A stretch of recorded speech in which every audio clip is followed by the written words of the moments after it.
And we're live on the tube. Yeah, we are live. Okay, for anybody who is watching this on YouTube or the recording later, and give us a minute. We're going to do a little housekeeping, and we will start the meeting shortly.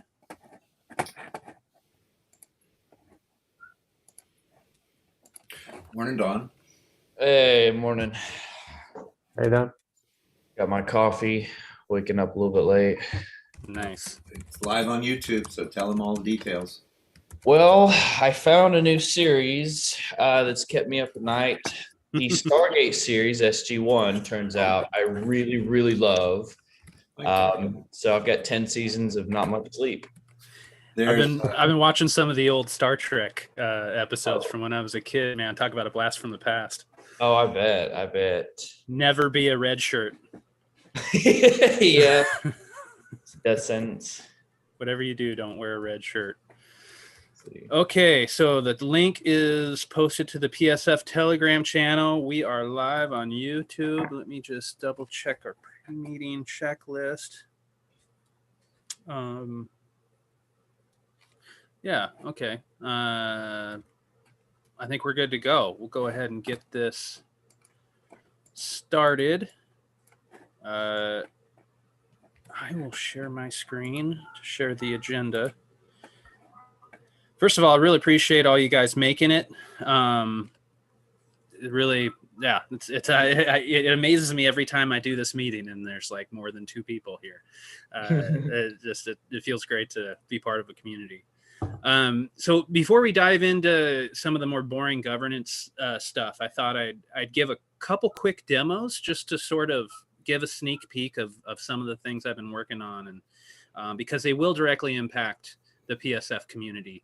And the first one is TorList.cash. Daniel's been working really hard on this. And so just before I jump into the demos, let me just recap for everybody that the mission of the Permissionless Software Foundation is to develop, promote, and maintain software that makes it easy for individuals to protect their privacy, circumvent censorship, and engage in economic activity. So as I talk and present these demos, keep this in mind. Like, these are the things we're trying to do. And then this is... I'm just going to interrupt so that we can do some introductions.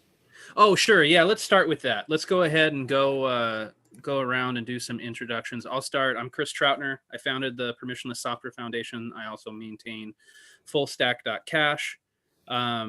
David, why don't you go ahead and introduce yourself, and then we'll just go to Robin. David Allen. I'm doing business development for the Permissionless Software Foundation and other things. Kosha, you want to introduce yourself? My name is Kusha. I'm just a very overly enthusiastic user. I'm just interested in bringing and contributing and learning, especially, and how I can contribute in any type of project that needs help, or any kind of documentation or translation or whatever it needs, where I can spend my time on and help. Right on. Don, go ahead. I am Don Wanton. I am a general manager at Ava Labs, cryptocurrency enthusiast since like 2016, 2017, and I've been losing money ever since. Nice. Daniel, you want to introduce yourself? I'm Daniel. I'm from Venezuela. I've been working for the last 2 years in the Permissionless Software Foundation as a web developer. Right on. Yeah, I've been mentoring Daniel, and he is a top-notch developer, and he is, been really driving the development work for a lot of the stuff that I'm going to demo, and a lot of the software like wallet.fullstack.cash that people interact with. Okay, so I'm going to dive back into this, these sort of demos. Okay, so I talked about the mission. And then this is sort of our rough draft roadmap. So the core on the left is like the main software that the Permissionless Software Foundation maintains. That's like our core mission in terms of like technical things. And then the other three columns, privacy, free speech, and economic action, are in line with our mission. And so TorList is on the column for economic action. And where is, okay, I'll get to these things. So this is TorList. If you bring up TorList.cash, I wanted to do a more involved demo, but there's some issues with the tokens right now, so I wasn't able to do everything. But what the idea behind TorList.cash is it's if people are old enough to remember a time before Google, before search engines, back in the early 90s, there were all these curated lists before search engines were like good and could actually like to tell the difference between spam and like real content. They just didn't work very good, and curated lists were a much better way to navigate the web. And so the idea behind TorList is it's kind of like these old curated lists where you can list any kind of web page. It doesn't matter if it's on the clear web or if it's in Tor or if it's in IPFS or some other exotic network. It puts all of them on equal footing. And the way you get, so I've got some websites listed here, and the way you get a website on this list is you stake PSF tokens. So this will increase demand for PSF tokens. And the important thing here is not what's on the surface, but what's under the surface. So the idea of this database where the websites go kind of looks like this. Let me draw your attention to the upper right-hand corner that's outlined in yellow. This shows the two like main components that's running TorList.cash. There's the TorList API, which is the backend server side, and then there's the TorList front end, which is what you actually see in the web browser. And TorList API uses a peer-to-peer database to keep track of all these. Every time someone would enter a website, it would get entered into this peer-to-peer database. And so, for example, in TorList.cash, I need to create an about page. This is all under very heavy development, so it's more ideas. That's why I'm telling rather than showing on a lot of these things. But like, we're not going to list anything to do with guns or drugs or pornography. And we're going to filter those things out of our version of the database. That's what these trash can icons are. I'm logged in as an administrator. I'm the only one that would see these trash can icons. But if there's something that sort of violates our terms of service, I can click this and it doesn't delete the entry from the database. It just prevents that from getting shown on our website. And so this is the idea is multiple people would run copies of the backend. And so we would all share this peer-to-peer database. So there's no central point of control. And if one of us leaves the network, the other people on the network maintain the database and continue to share the database. And so other websites that do want to show things like guns and drugs and porn, they can use the exact same database and have their own rules and display the same data in the way that they want to display it. So it's finding this balance between moderation and censorship. And the thing that we've been working on lately, so this is going to impact the PSF community or specifically the token in a couple ways. First of all, in order to add a website to this database, you'll have to sign. This is built on top of our web wallet. So you'll sign a message proving that you own the address. You'll burn probably a token or half a token of PSF.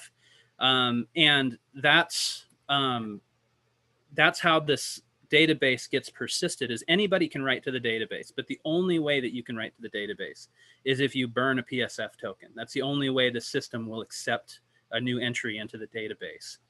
And then in addition to that, we have these categories where these are just some example categories like Bitcoin Cash, e-commerce, general information, Ethereum, IPFS.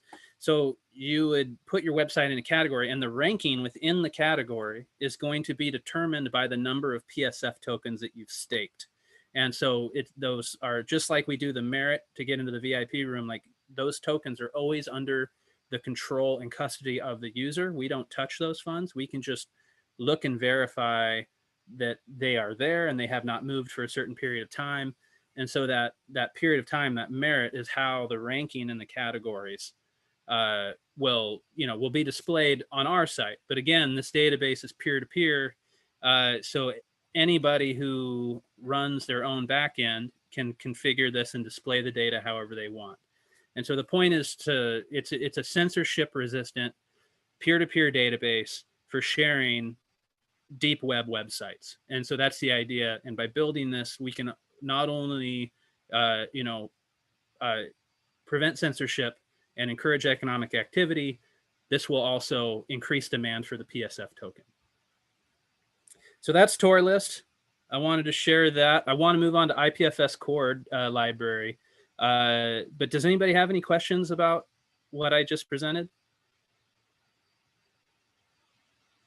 Okay, so yeah, just a sneak preview for what Daniel and I are working on. I'm pretty excited about it. I think this is going to become a big driver of demand for the PSF token. And it's going to be the only way to interact with this database is to have PSF tokens.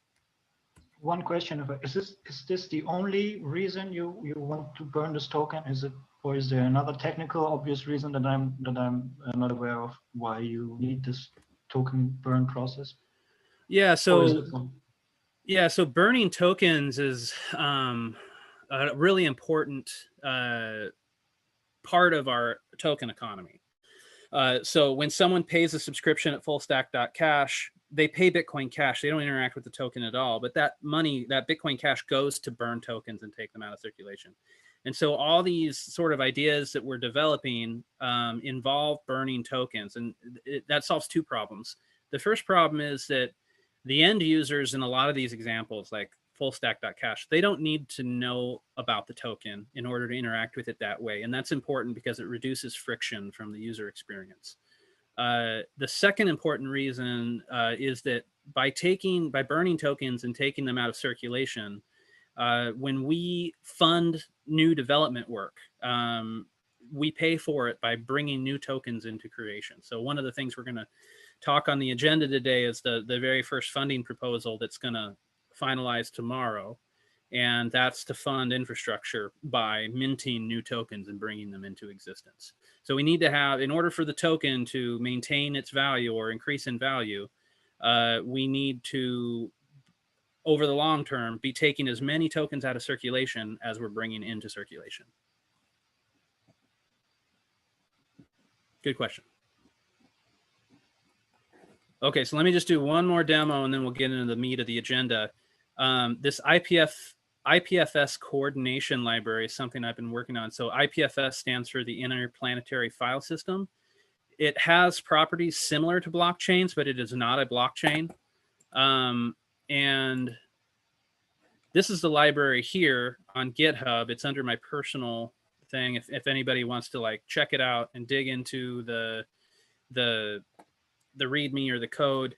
But what it is it's a JavaScript library, and there's links to a lot of this information I'm going to cover at the bottom of this README, and the links are also in the agenda for anybody who wants to see this. But this is the idea behind the IPFS coordination library. Is it started out as a woman in China wanted to use wallet.fullstack.cash. We have the front end on IPFS.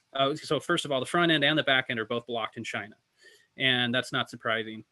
She was able to access the front end over IPFS, but the front end has to call the back end, and the back end is not on IPFS, so it didn't work. It got blocked. And so that got me thinking about how could I build an uncensorable API, and that's what's all led up to this IPFS coordination library.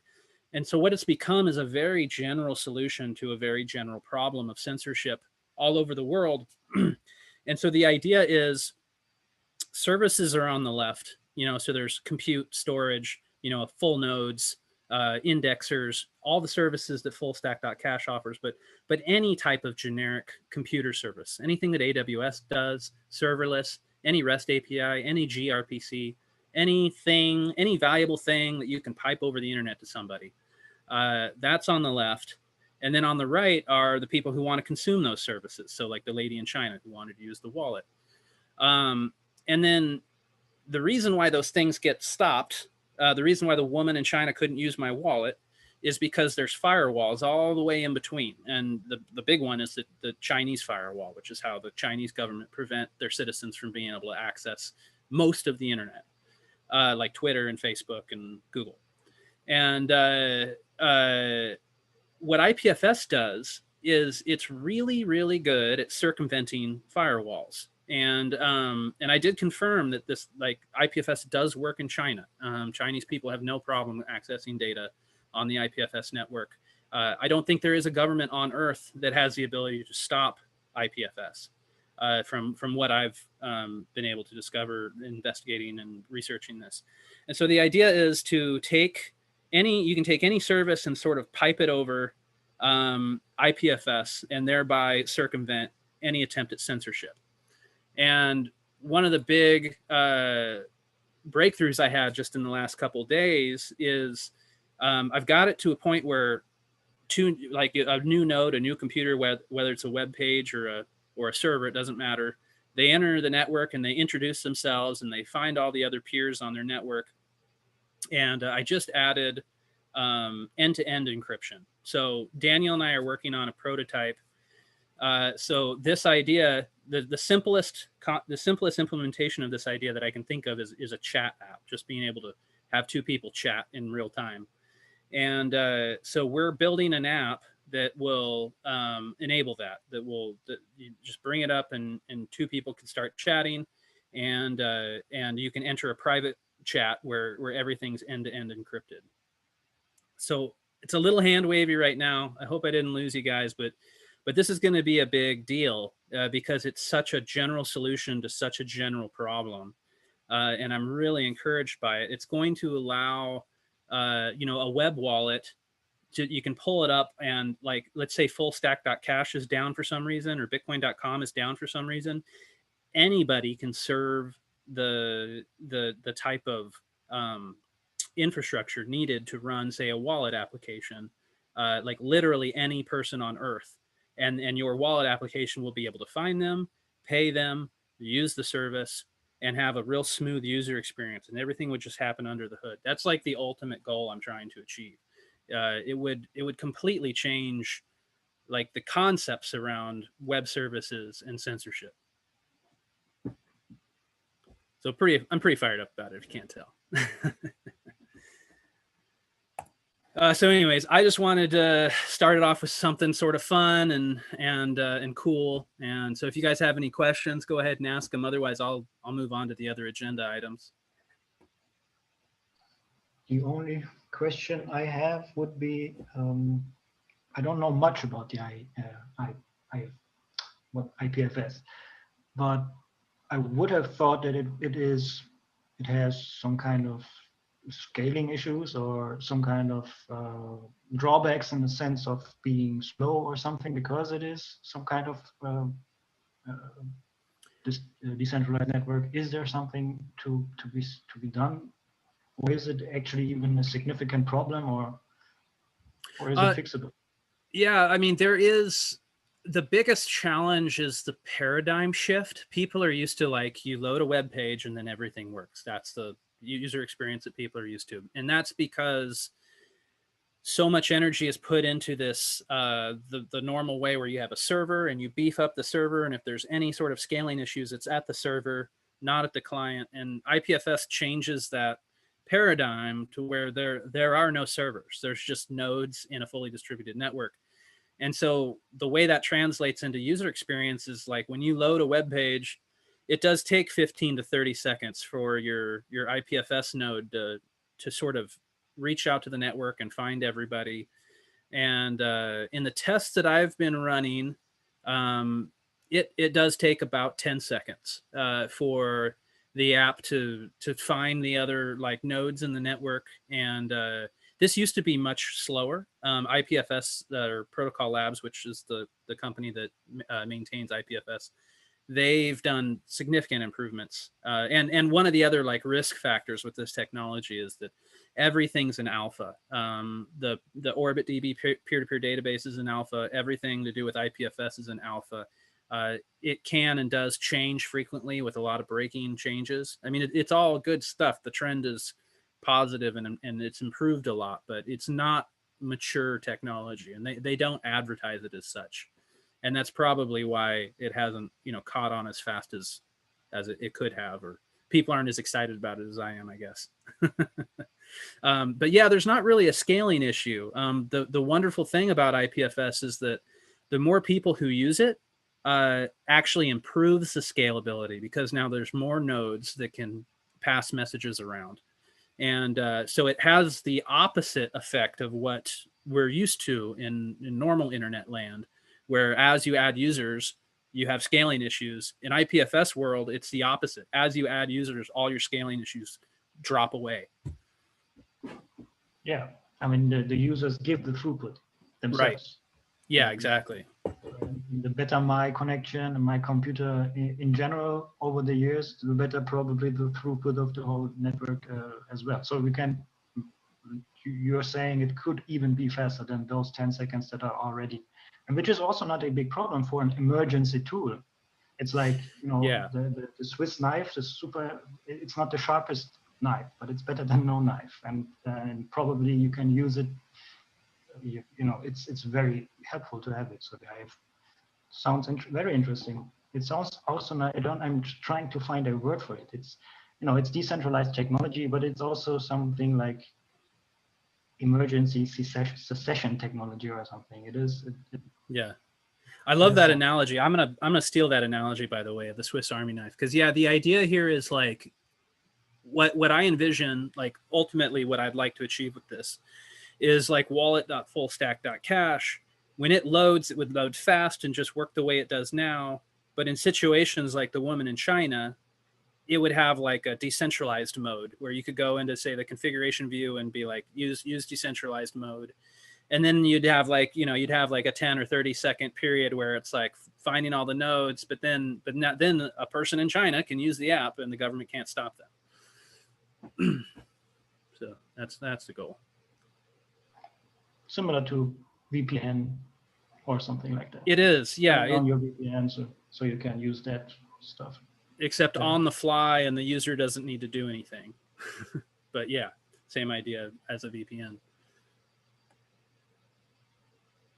Okay, so with that, let's dive into the other agenda items. So the big thing for this meeting is our very first funding proposal.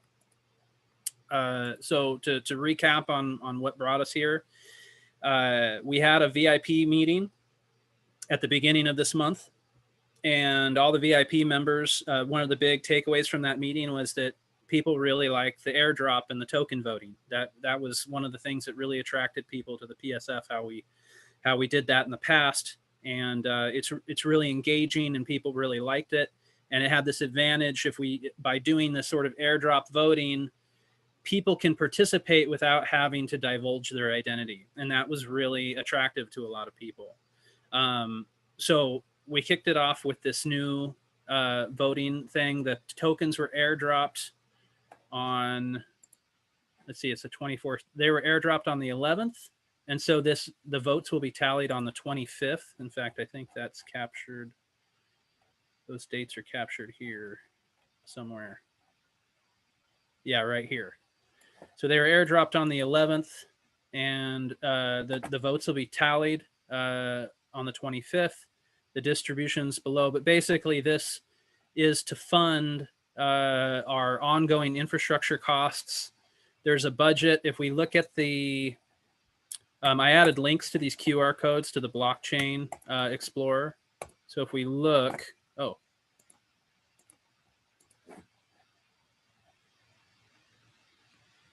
I might need to refresh. Yeah, there we go. So 10,000 voting tokens were airdropped. So far, we've got 2,200 for a yes vote, and we've got 188 for a no vote, and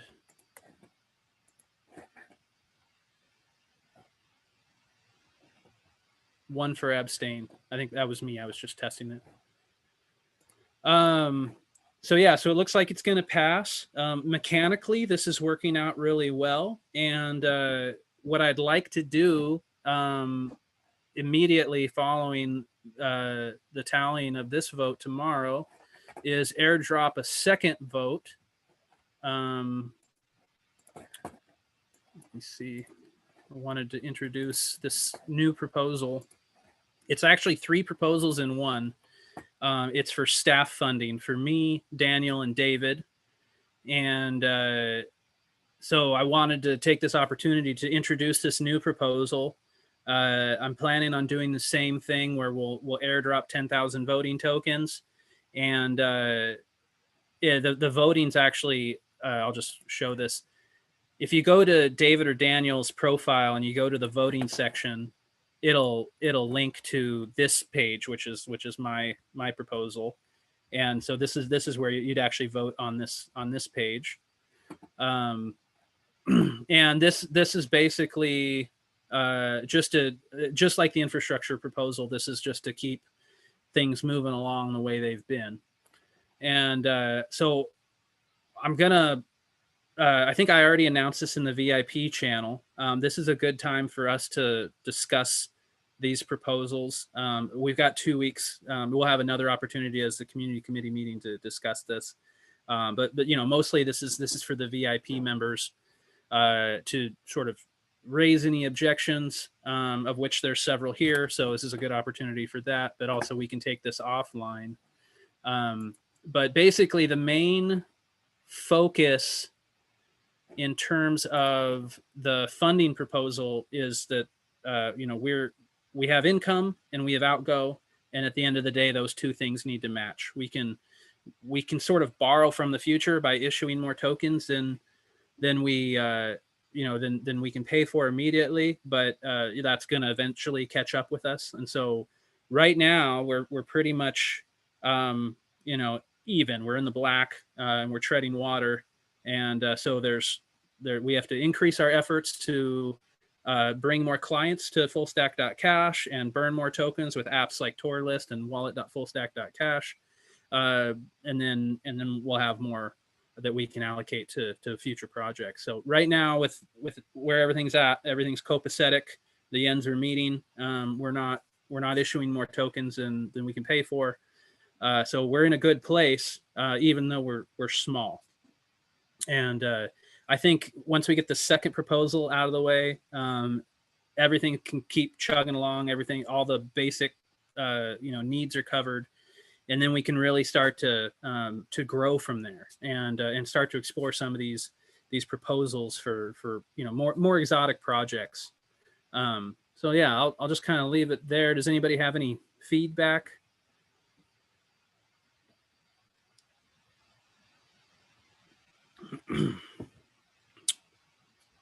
Okay.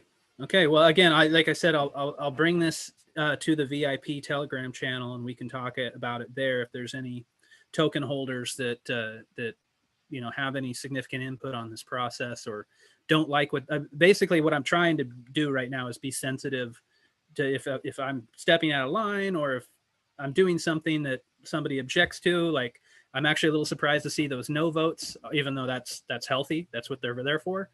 Yeah, I'm just trying to keep the machinery working and sort of get us on a pattern, on a routine for this new sort of token voting proposal process. Chris, I think it's been very well thought out. It's evolved, and so there's been checks and balances. I'm curious to know if, you know, people will digest this and talk about it in the VIP room. But I think it's a good idea to go through it like you've done, and yeah, give us time to digest and see if there's any objection to any of it. But looks good to me. Thanks, David. That's good feedback. One other thing I'm trying to be sensitive about, or really trying to think through right now, and I'm open to ideas, is I definitely need to spend more time researching DAOs, how DAOs are done on the Ethereum chain, and that's something that we could like collectively do. I would love help in that. Like, I would love to just get a healthy discussion going in our Telegram chat room about DAOs and voting in particular, because there is this notion of voting fatigue, where it's something that all DAOs struggle with, is this idea that most stakeholders don't want to vote on things. That's why, like in the corporate world, you have a board of directors, and then the shareholders, they don't really vote on things other than what the board of directors bring to them, which is a rare occurrence.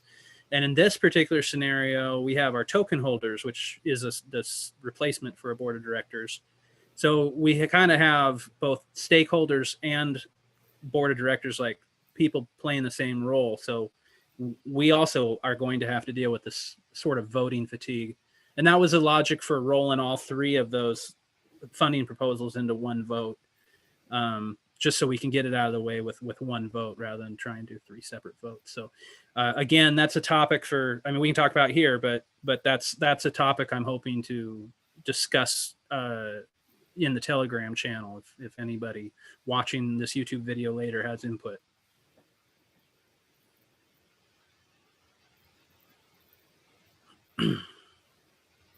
Okay, well, I guess that takes care of those two agenda items. Unless anybody wants to keep it going, we can move on to the roundtable discussion.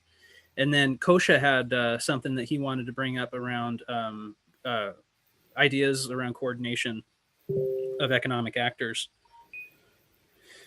So one of the things, this is kind of an idea for like the next funding proposal, really, is the idea is should we create a petty cash wallet? Essentially, there's things that come up a lot. One of the reasons why our older governance model was not working properly is because it was too rigid and too top-down planned, and it couldn't deal with the changing dynamic environment that is the crypto space. And so a perfect example of this is that Stoyan found a bug last week, and we fixed it and pushed out the fix very quickly. And so I tipped him 200 PSF tokens for that, because that was really valuable. Those are the types of things you just can't plan for. And that's the type of thing, if we had a petty cash wallet, we do have a petty cash wallet, but of course it's not like, I'd like to make it like official. So ideas of things that we could use this sort of petty cash wallet for would be, rewarding bug fixes when they happen, hackathon prizes, and just have something where we can onboard, reward new community members, just sort of give them a taste of like, yeah, here's a few tokens, welcome to the club, go register a website on TorList or something. And then also bounties. There was someone who wanted, Chili Feliz, he was going to be here today, and he was going to talk about bounties. But that's another thing. If we had a petty cash wallet, we could sort of make, it would be an extension of the idea of paying for bugs that are found, is instead of being reactive, we could be proactive and be like, this one area really needs some work. It's very small and tightly scoped, and we can just tag it with a bounty. And we have community developers who have who just love that. We really do have a significant amount of developers who love collecting bounties. So anyways, that's my thoughts on the idea. I have a feeling that will probably be the next funding proposal, would be just to allocate and set aside some tokens for that. Does anybody have any feedback on that? It seems logical to go ahead. Are we talking about a proposal for like a one-off, or like a repeating, kind of pool? Yeah, that's a good question. I haven't fully thought it out, but based on it, most of these the two proposals that I've had so far, they're for 3 months. They're like for a quarterly thing. So I think we do the same thing here, and it would probably just be like 5,000 tokens. I'm just using that number off the top of my head, just set aside for this specific thing, so that it would be mostly like community. The last quarter, one of the grants that got a lot of the funding tokens was just like community development. You know, it was just a lot of people threw a lot of tokens at that grant just to help, you know, for this very thing. Does that answer your question, Don? Yeah. Okay, because it is a good question, and I definitely, you know, want people to poke holes in this idea if there are holes to be poked.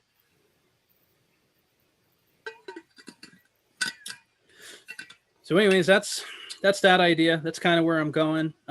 It seems to be a natural fit, and I think we'd get a lot of value for it. I think particularly on the case of bounties and these sort of bug rewards,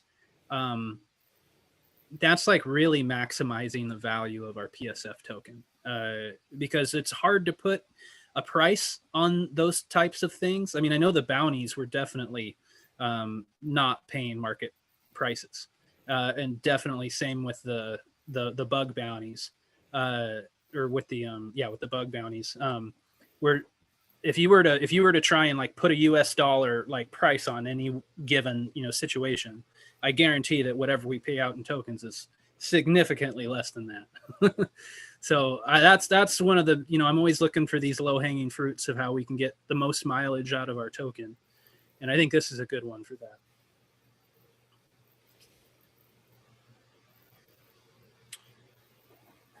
Okay, well that's the agenda.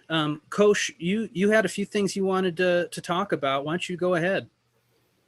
Yeah, it's kind of a bit from the sidelines. I'm saying sorry for that, but I just want to share this thought or this insight, which is not even a special insight. It's just this point that I'm having about where I'm seeing like any project is or a few projects that are creating this base layer and have these second order app developers and big corporations. They are waiting for or building the infrastructure, which is all a great idea and a good thing. But I'm also seeing the need or the use for, you know, the third order to actually not wait until 10, 20 years when everything is optimized and the infrastructure is set and, you know, Google took over, but that we actually take petty businesses or small hustlers, I call them, you know, like some guy who, as I said, who is a mobile money agent in Africa, in Ghana also. Where I was working in a project, you know, I forgot to tell this. I was working in a Bitcoin cash house before, so I have these little business ideas or little stories where we all had some potential use cases, but not the infrastructure, which was not that hard to do. What we, for example, would have needed was a wallet where you could send a note. That's all we needed for this little petty, unautomatized business to actually work conveniently enough for that mobile money agent to say, okay, I do it. Because that mobile money agent, for example, is just a very special example, needed this way to communicate and telephone number where he has to send the mobile money to when he gets the Bitcoin Cash. So of course they can meet on Telegram and talk on Telegram about this, and then he sends him but it starts to get, you know, complicated, ineffective, inefficient, and maybe he would use another chain because that other chain gives these persons exactly that. So I'm thinking, maybe I'm also totally wrong coming here and asking you guys for it, but I think you know, the PSF is also creating a base layer for app developers, also for small app developers and in a smaller scale. Maybe there are some basic tools that we can give also people who are not necessarily developers. You know, this WordPress style modular thing and this is to wrap it up, the whole point of this coordination, because if you are an entrepreneur or if you are in essence, you just coordinate the buyer and the seller, or the one guy who wants to make commercial activity with the other. And the bigger your base layer or the bigger the connection you have created, the better it is. So that's why you see people starting to create these petty businesses.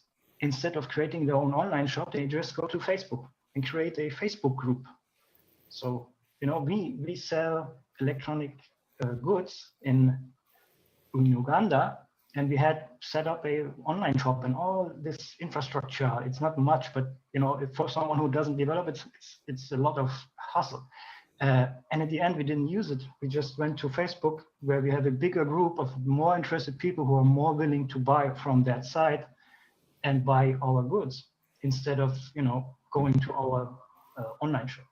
So while Stamp is doing something like Stamp, if you remember, is doing this communication thing already, I think there is more also than just communication in front that you could give people to use, which is, one is the connection.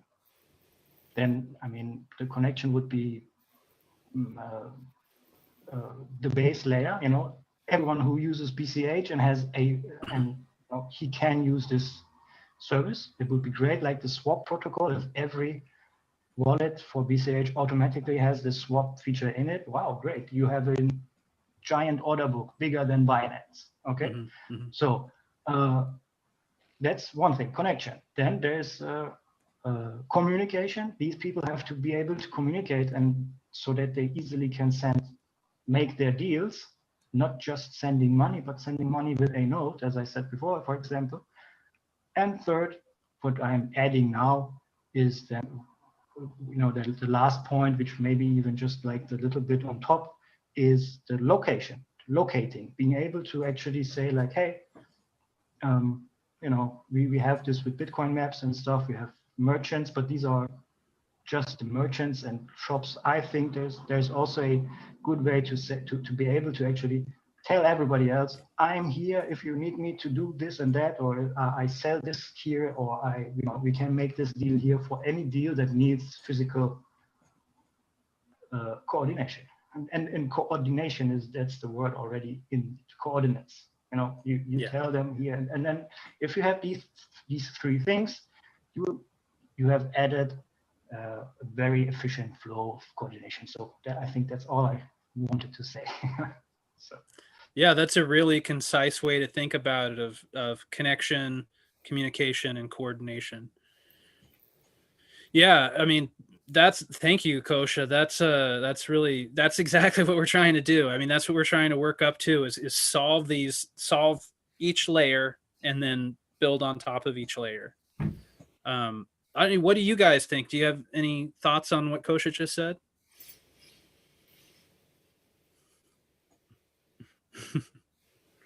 All right. Well, yeah. Well, I just wanted to give you guys a chance before I dominate this. So a few thoughts off the top of my head, Kosha. This is so vindicating for me to hear, because this is why I'm doing what I'm doing. I'm not trying to make the next, Apple. I'm trying to help Daniel buy a power supply in Venezuela. I'm trying to help you, do whatever you want to do in your neck of the woods. And so a few of the things, I know you were a big admirer of the GeoDrop.cash game advertising app that we built for the last hackathon. There's so many ideas that revolve around a map that can be solved by that. So that's I'm really thinking heavily in terms of component pieces, like Lego blocks. Like that map part is just one Lego block. And then this IPFS coordination thing that provides end-to-end encrypted chat and the ability to circumvent censorship easily. That's another important Lego block. And then, the web wallet, the approach we've taken with wallet.fullstack.cash is that we're trying to build this very minimal wallet that has very little functionality, but then is the big flat Lego block that you'd start with, that you put all the other Lego blocks on top of. And so then we can build plugins, like the map thing would be a plugin, hopefully someday. So that we can take any given use case, like whether it's a money exchanger in Ghana, or a coffee shop in Venezuela, or a hotel in Australia. They can be like, okay, here's my business. here's what I need for my business. Like the example that you gave is like, I need to be able to send a token and I need to be able to send notes and attach a note to the transaction, which is actually a hard thing to do in Bitcoin Cash because the token takes up that one space that's there for the note, technically. And so, you know, but being able to look at any given use case, any given business use case, and then be like, okay, so we're going to need, you know, these 4 Lego pieces, and click, click, click, click, click. Here you go. Here's the app for your particular business use case. So that's what that's the focus that I have. That's what I'm trying to achieve. As a non-techie guy, I was always afraid to be very delusional, to think like that, like, oh yeah, it could be very modular, very easy like that. But I probably it's very complex to create all these things, obviously, like this library or whatever. I mean, even lower layer. But in the end, it brings so much more potential users if you don't have to code to be a coder, to be able to create to set up shop.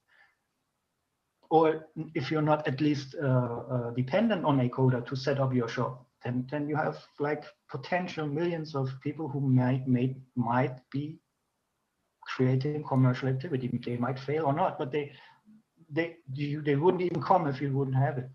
So Right. the modular thing is, yes, you know, you need like epfs, for example, if you remember, just needs a donation address. They don't need much. They just need a picture of themselves and what they do, and a donation address. This is the one module, which is not even a module. You just need to put in your address. And the other person, the mobile money agent, probably needs an escrow. So, you know, there's the security. So we need an escrow API so that I don't have to tell someone to go to local.bitcoin and sign up there and make all this, so we can have this escrow. So all these little things, these modular things for this shop you're setting up, I'm seeing this. I mean, I'm always having this as a map based layer. Maybe there is the layers which you have in front or behind that, which are also base layers, but the map itself for me is also a very, very special tool. So like a real compass to coordinate with the people on there. It's like also I totally found new love for Google Maps when I was realizing how Google Maps actually, you can create anything you want on Google Maps. I've seen some shark sighting science group storing there. You know, there's anything you want, you can come up with, and there are even shark logos. You know, little shark symbols. So they thought of everything that you can use. But there's no search function on Google Maps where you can say, show me all scientific shark sightings and what you can find there, and then it gives you 3 groups who are doing this, or science groups. So these are just private things. You can use it, but it's not one giant order book of all the information that you could ask for. But I'm saying, like, we could take the base layer idea of Google Maps, where you have a map and everything you need, you just put on a layer on top, and then you know, Airbnb, Uber, all these people, they have all their own map. They all have one niche and their map on top. What if, I mean, it's a map, it's our planet, it's the same thing. You know what I mean? So everyone could actually use the same map, and they use actually Google Maps. The thing is, we can now go and take our crypto niche and say, like, every crypto guy can now use crypto maps, where we can create all these commercial activities. So this was this next step to the whole coordination thing, what I was talking. So for me, there's the solution, or one business where the PSF already created half the rent, as I said, or as you said, the purely peer. Yeah. There's, from a technical standpoint, like, I'm really glad that you're clearly identifying what you want and what you need and what would be useful. And I'm also sensing a little frustration, and that you can't figure out how to, like, actually get it in your hands. And I feel that same level of frustration. And yeah, on a technical level, that's it's the devil is in the details. I mean, it's like so map is a perfect example. Google's really changed the whole, like, from a developer standpoint, like it's a different world. Like Google Maps is becoming less and less approachable as a developer, and that's why when Daniel and I built geodrop.cash, we ended up going with this other open source software. So like that's an example of a detail, right? Like you just need a map, right? But like, well, it turns out like there's issues with Google. Like Daniel couldn't even access the API in Venezuela. Apparently Venezuelans are blocked. So there's all those details, and that's just the map. And then, the data on the map, like the shark sightings, like you're saying, well, that's a database. And this idea of a peer-to-peer database, that's almost kind of like an oxymoron. Like no one ever thought you could actually do a database that wasn't centralized. And so that's a paradigm shift. And so there's these, there's the map technology, there's the database, and then there's censorship.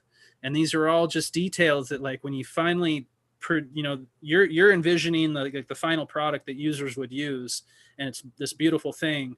But then to actually like manifest it into reality, you have to deal with these details.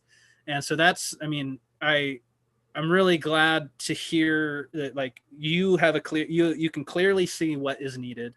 And so that's great for me to hear as a builder, because that's what I'm working towards. I'm trying to like deal with all these details, and we'll get there. We will get there. I mean, so another thing you said was, wouldn't it be great if you didn't have to be a developer to put all these Legos together?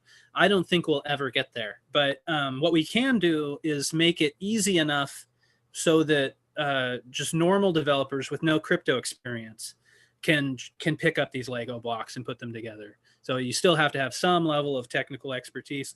That's really what I'm trying to do. I get a lot of people, companies, entrepreneurs approach me, and they're like, "Hey, I'd like to hire you to build, this app for me." And it's like, I'm too busy building these Lego blocks. With the type of relationship I'm trying to get into with people approach me is like, you should hire a developer, manage your own developer, and bring them to the Permissionless Software Foundation, and we'll help guide them and help them navigate the whole crypto landscape. Because like, if you can just build like if you can find a developer who can build just a Google Map app or a phone app, like there's a lot of those on the planet. You can find one of those people, and then what you really need is the specialized crypto knowledge that the Permissionless Software Foundation provides. And so that's sort of the happy medium in terms of actually like manifesting these apps. Like I think that's the happy medium I'm trying to achieve. Yeah, that's great. I also actually gave the PSF link to a developer friend and told them, like, are you interested? They can help you with, so I'm actually doing this already. Great. Yeah. Great. The reason why I'm saying this, or why I'm pushing, or frustratingly sitting here and telling you this has to happen, is I understand all the drawbacks and all the problems and the resources that has to go into this, but I have it's for me, some things shouldn't be disregarded even now, just from the conceptual, because like, let's say this geolocation that you have created, it has one use case. I understand that it's just showing something, but what if just someone uses the map in future, or we create this map in future, but it is just a token airdrop game, even though we could have this token airdrop game on that base layer map. Is just one of the many layers that you could actually use. So that is the one concept that I'm saying, which I think is very important for people to remember when we are going further to work on these things. Yeah. Well, I like that idea. I mean, I really like that idea. If we took the map that's part of the geodrop game, and then abstracted the data that gets dropped, the pins that get dropped on that, if that was just like a peer-to-peer database, and then that way you have the same map layer, and you just choose which database you want to overlay on top of the map, that would be pretty sweet. Yeah, this is all. I actually created something, what's the word? mock-up on Google Maps where I have some different layers. Like as I said, driver, airdrop. You can actually have pin advertisements. So Bitcoin.com, for example, could advertise on every corner on the earth, like a table, or like what's the word? A big sign and whatnot, stuff like this, or even digital. Everything that is in the digital realm can now have a brick and mortar shop on top of the map. So this map is actually, it's a great tool, and I think it shouldn't be disregarded. And some people use it for their little niche. But Yeah, as I said, yeah, certainly. They can all use it. Okay, guys. Well, it's been about an hour. We should wrap this up. Does anybody have anything else they want to bring up before we call it a day?